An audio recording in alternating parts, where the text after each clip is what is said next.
नमस्कार, बहुत बहुत स्वागत है आपका। आप देख रहे हैं एबी न्यूज़ में। आपका दोस्त जितेंद्र प्रारंभ करेंगे आज के कार्यक्रम को, लेकिन पहले मुख्य समाचार। आतिशी ने ली दिल्ली के सीएम पद की शपथ, इन विधायकों को मिली कैबिनेट में जगह। पंत का धमाकेदार शतक, डब्ल्यूटी इतिहास में ये कारनामा कर विश्व क्रिकेट में बजाया डंका। घरावी में तनाव, वर्षा गायकवाड़ ने लोगों से की शांति की अपील। मस्जिद का अवैध हिस्सा गिराने पर फिलहाल रोक। तिरुपति लड्डू के बाद काशी विश्वनाथ मंदिर के महाप्रसाद पर सवाल। एसडीएम के औचक निरीक्षण के बाद जांच की मांग।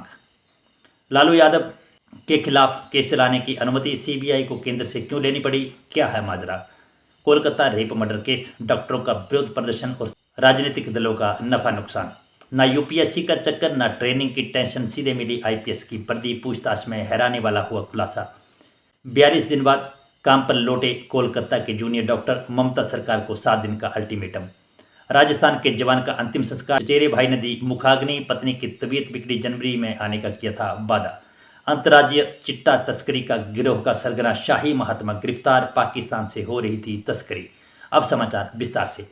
आम आदमी पार्टी की नेता आतिशी ने दिल्ली की मुख्यमंत्री पद की शपथ ले ली है। दिल्ली के उपराज्यपाल विनय कुमार सक्सेना ने शनिवार को राज निवास में आयोजित सादे कार्यक्रम में आतिशी को सीएम पद की शपथ दिलाई। इसी के साथ आतिशी दिल्ली की तीसरी और सबसे कम उम्र की महिला मुख्यमंत्री बनी है। उनके साथ आप विधायक गोपाल राय, सौरभ भारद्वाज, कैलाश गहलोत, इमरान हुसैन और मुकेश अहलावत ने मंत्री पद की शपथ ली। सुल्तानपुर माजरा से विधायक मुकेश पहली बार दिल्ली सरकार में मंत्री बने हैं, जबकि गोपाल राय, सौरभ भारद्वाज, कैलाश गहलोत, इमरान हुसैन अरविंद केजरीवाल सरकार में भी कैबिनेट मंत्री थे। आपको बता दें कि आबकारी नीति से जुड़े मामले में तिहाड़ जेल से जमानत पर रिहा होने के बाद 17 सितंबर को अरविंद केजरीवाल ने सीएम पद से इस्तीफा दिया था। इसके बाद आम आदमी पार्टी की विधायक दल की बैठक में आतिशी को विधायक दल का नेता चुना गया। अगली खबर, भारत ने बांग्लादेश के खिलाफ पहले क्रिकेट टेस्ट के तीसरे दिन ऋषभ पंत ने धमाकेदार बल्लेबाजी करते हुए 125 गेंदों पर शानदार शतक जमाया और पूर्व भारत कप्तान महेंद्र सिंह धोनी के 6 टेस्ट शतक की बराबरी भी कर ली। हालांकि पंत अपना शतक पूरा करने के बाद 9 रन और जोड़ पाए और मेहंदी हसन मिराज की गेंद पर कैच आउट हो गए। पंत ने अपने 109 रनों की पारी में कुल 128 गेंदों का सामना किया। इस दौरान उन्होंने 13 चौके और 4 छक्के लगा दिए। भारत ने तीसरे दिन बांग्लादेश के खिलाफ अब तक 450 से अधिक रनों की बढ़त हासिल की है। बांग्लादेश की टीम शुक्रवार को पहली पारी में 149 रन पर आउट हो गई थी, जिससे भारत को 227 रनों की बढ़त मिली थी। टीम इंडिया ने 514 रन बनाकर पारी घोषित की और 515 का पहाड़ जैसा लक्ष्य दे दिया। अगली खबर, मुंबई की सबसे बड़ी झुग्गी बस्ती धारावी में तनाव के हालात हैं। बृह मुंबई नगर निगम के कर्मचारी धारावी में 90 फीट रोड पर 25 साल पुरानी महबूबे सुनहानी मस्जिद के एक अनाधिकृत हिस्से को ध्वस्त करने पहुंचे। इसके विरोध में स्थानीय लोग सड़कों पर उतर आए। गुस्साए लोगों ने नगर निगम के गाड़ियों में भी तोड़फोड़ की। इसी बीच धारावी के अधिकार क्षेत्र वाले उत्तर मध्य मुंबई लोकसभा क्षेत्र से सांसद वर्षा गायकवाड़ घटनास्थल पर पहुंची। गायकवाड़ ने लोगों से शांति और धैर्य बनाए रखने की अपील की। मस्जिद के अवैध हिस्से को ध्वस्त करने की कार्रवाई को भी निलंबित कर दिया गया है। वो यह काम 6 दिन के लिए स्थगित किया गया है। धारावी के हालात को देखते हुए मुंबई के additional commissioner of police Dharavi पहुंचे।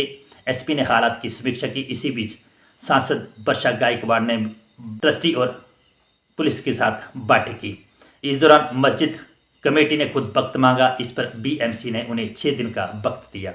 अगली खबर, तिरुपति बालाजी के प्रसाद में मिलावट का बड़ा मुद्दा बनता जा रहा है। बालाजी के प्रसादम में जानवरों की चर्बी से युक्त घी के प्रसादम की रिपोर्ट के बाद बवाल छिड़ा हुआ है। प्रसादम को बनाने के लिए इस्तेमाल किए गए घी में जानवरों की चर्बी और मछली के तेल का इस्तेमाल का खुलासा सीएम चंद्रबाबू नायडू ने किया। नायडू ने पूर्ववर्ती जगन मोहन रेड्डी के कार्यकाल में हुए जांच रिपोर्ट को सार्वजनिक किया, जिसके बाद से बवाल मच गया।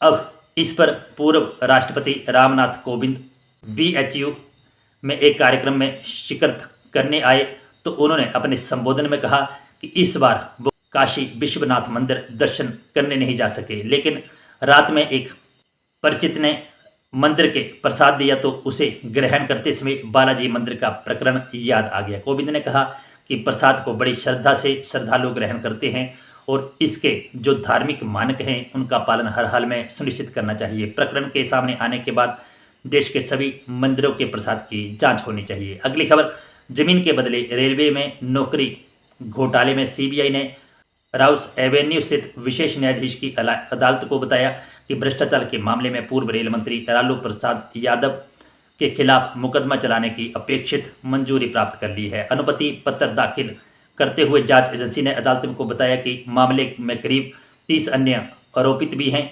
जिनके लिए अभियोजन की मंजूरी की प्रतीक्षा की जा रही है। इसके लिए 15 दिन का समय और दिया जाए। विशेष न्यायाधीश विशाल गोगने की अदालत ने सीबीआई को अन्य आरोपितों पर मुकदमा चलाने के लिए मंजूरी प्राप्त करने की प्रक्रिया में तेजी लाने के निर्देश दिए हैं। इसके साथ ही मामले की अगली सुनवाई 15 अक्टूबर को तय की गई है। वहीं आपको बता दें कि जमीन के बदले नौकरी घोटाले में लालू पर केस चलाने की मंजूरी मिली है। 30 अन्य आरोपितों के खिलाफ अभियोजन मंजूरी का इंतजार है। सीबीआई ने 15 दिन का समय मांगा है। 15 अक्टूबर को सुनवाई होगी। क्या अब और बढ़ेगी लालू की दिक्कतें? अगली खबर, पिछले 4 दशकों में पश्चिम बंगाल और खासतौर पर कोलकाता शहर की सड़कों पर इतना जनसैलाब कभी नहीं देखा गया। लेकिन बीते कुछ सप्ताह से क्या दिन और क्या रात, हर समय सड़कों पर लोग दिखे। 9 अगस्त को कोलकाता के आरजीकर मेडिकल कॉलेज और अस्पताल में एक ट्रेनी डॉक्टर की बलात्कार के बाद हत्या के विरोध में जन आक्रोश फूट पड़ा। सड़कों पर पहली बार ऐसा देखा गया। इन प्रदर्शनों में किसी भी राजनीतिक दल के झंडे नजर नहीं आ रहे थे और न ही आंदोलन का नेतृत्व करने वाला कोई चेहरा।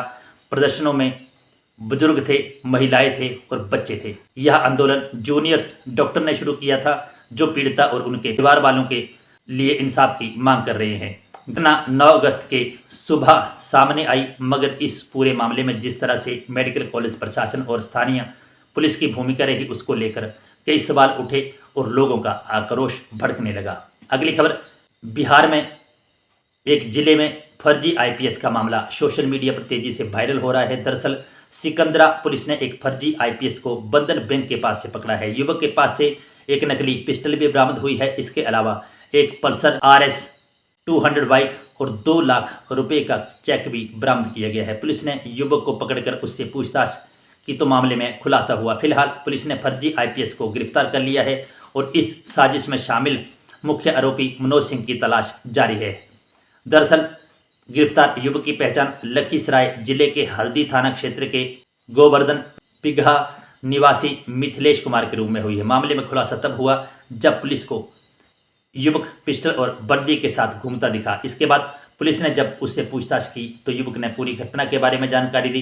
पुलिस द्वारा की गई कड़ी पूछताछ में आईपीएस अधिकारी का रूप धारण किए युवक ने बताया कि खैरा के रहने वाले किसी मनोज सिंह ने उसे पुलिस अधिकारी की नौकरी दिलाने के नाम पर 2 लाख रुपए ले लिए और उसके बाद उसे पुलिस की वर्दी भी दी है। अगली खबर, पश्चिम बंगाल के विभिन्न सरकारी अस्पतालों में जूनियर्स डॉक्टर ने 42 दिन बाद शनिवार सुबह आंशिक रूप से काम करना शुरू कर दिया। आरजीकर मेडिकल और अस्पताल में ड्यूटी पर मौजूद महिला चिकित्सक से बलात्कार और हत्या की घटना के बाद यह मंजर शुरू हुआ था।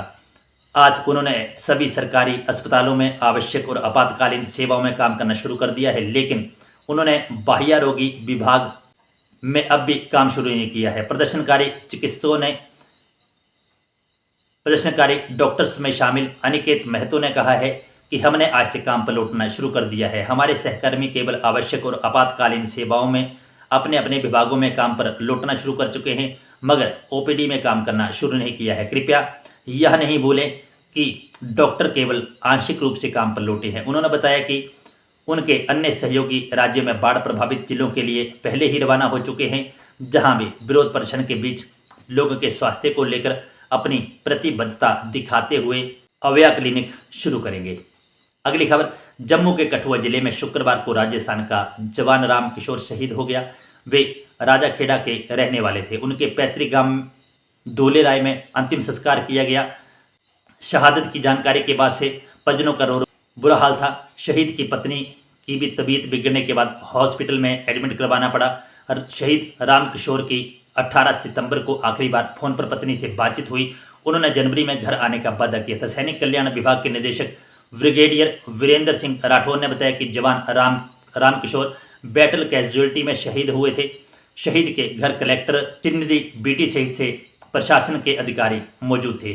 उन्हें श्रद्धांजलि देने मंत्री जवाहर सिंह भैडम भी पहुंचे थे। रामकिशोर के घर उनके पिता, मां, 3 बड़े भाई और 2 बहनें हैं। पिता महावीर बघेल ने बताया कि बेटा 11 सितंबर को ही 20 दिन की छुट्टी काटकर ड्यूटी पर लौटा था। शहीद रामकिशोर 2019 में आर्मी में भर्ती हुए थे। उनकी शादी 7 दिसंबर 2023 को उत्तर प्रदेश के जरारी गांव के निवासी दिव्या के साथ हुई थी।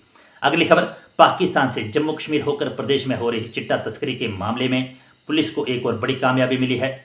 जिला पुलिस टीम ने इस मामले में एक मुख्य सरगना शाही महात्मा को गिरफ्तार कर लिया है। शाही महात्मा उर्फ शशि नेगी गांव बिजोरी रंटाड़ी रोहरू का रहने वाला है। वह अंतर्राज्यीय चिट्टा तस्कर है और जिला शिमला में लंबे समय से चिट्टा तस्करी का नेटवर्क चला रहा है।